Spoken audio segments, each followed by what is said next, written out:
vamos ao debate. Vai a Lula é termômetro para as eleições municipais? Vou começar hoje com Coppola. Olá, Basílio. Olá, Renato. Saudações à nossa audiência.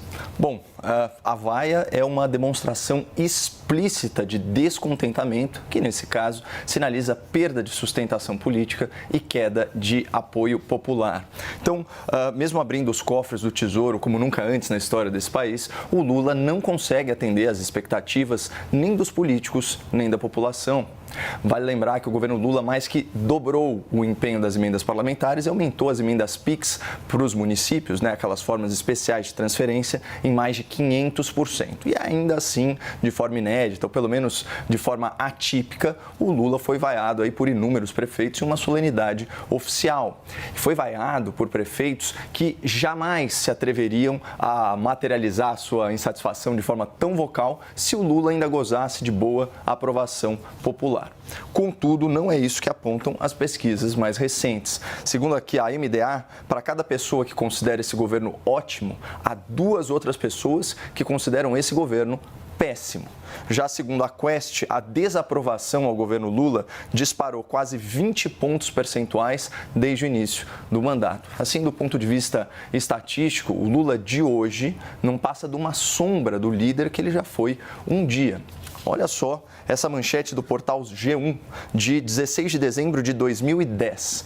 Popularidade de Lula bate recorde e chega a 87%, diz Ibope. A avaliação positiva do governo federal ficou em 80%, mostra a pesquisa. Então aqui, só para efeito de comparação, segundo o último Datafolha, hoje em dia essa avaliação positiva está em 35%, menos da metade do que o Lula já chegou a experimentar em outras épocas. E também, sob a ótica do prestígio internacional, o Lula de hoje também é uma mera sombra do que foi o Lula de outrora. Essa matéria especial aqui da BBC, de abril de 2009, o presidente dos Estados Unidos disse que o presidente Luiz Inácio Lula da Silva é o político mais popular da Terra. Obama fez o comentário em uma roda de líderes mundiais pouco antes do início da reunião do G20. Esse é o cara, fecha aspas. Só que, em 2020, esse mesmo Barack Obama, ao publicar suas memórias, descreveu o líder petista da seguinte forma, com as seguintes tintas. Constava que tinha os escrúpulos de um chefão do crime e circulavam boatos de clientelismo governamental, negócios por debaixo do pano e propinas na casa dos bilhões. Fecha aspas. Bom, a gente sabe, não eram boatos, eram fatos. E segundo o ministro Gilmar Mendes, em entrevista ao Jornal Nacional, o PT instaurou nas estatais uma cleptocracia, um verdadeiro governo de ladrões. Mas além do estigma, trazido por esses escândalos de corrupção, tem outras chagas que castigam a reputação do senhor Lula, que são as suas posições sobre a ditadura na Venezuela e a guerra ilegal promovida pela Rússia na Ucrânia. A imprensa europeia já se referiu a ele como uma decepção, como um falso amigo do Ocidente, sem falar naquela comparação ridícula entre o conflito na faixa de Gaza e o Holocausto nazista, que rendeu ao Lula o infame título de persona não grata lá em Israel. Eu disse tudo isso para ilustrar o meu argumento de que o Lula não passa de uma sombra do que ele já foi um dia, seja no plano nacional, seja no plano internacional.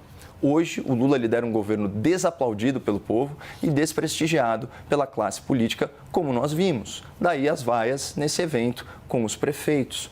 E a única forma de evitar isso, como tem sido feito de certa maneira, é colocar o Lula para falar em ambientes controlados, com claques militantes e com plateias amestradas. Plateias como a plateia daquela coletiva de imprensa, aqui entre aspas, onde uma colega jornalista foi covardemente hostilizada simplesmente por perguntar ao senhor Lula o que ele achou da manifestação gigantesca de 25 de fevereiro lá na Avenida Paulista.